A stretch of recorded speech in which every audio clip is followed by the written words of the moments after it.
Berhati-hatilah engkau, jangan sampai malakul maut sampai maknanya. Sedangkan engkau tidak pernah mengecapi kemanisan cintanya. Cinta kepada Allah Ta'ala tak pernah rasa.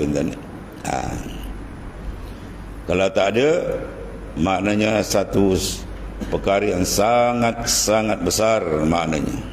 Berlaku kerugian besar gitu. Ya. Sebut dalam Ibnu Atta, sebut dalam hikam dia pun begitu juga. Laqad khaba man radiya dunaka badalan. Rugi serugi-rugi orang yang menukar makhluk dengan Tuhan. Dia kenal makhluk, Tuhan dia tak kenal. Ya.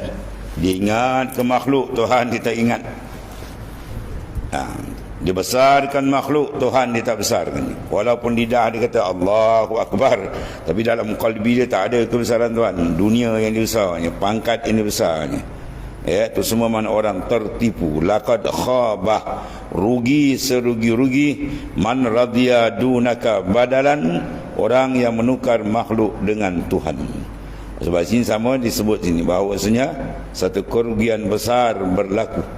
Ya, dia kata iyyaka an takhruja min hazihi dar.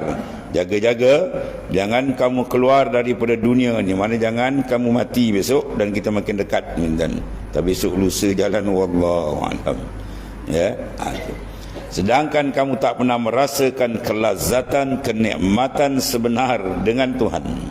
Nikmat sebenar ialah dengan Allah, bukan nikmat dengan banyak harta benda, banyak duit, pangkat tu semua karut. Nikmat sebenar ialah at-tana'um billah, dengan Allah Subhanahu wa taala.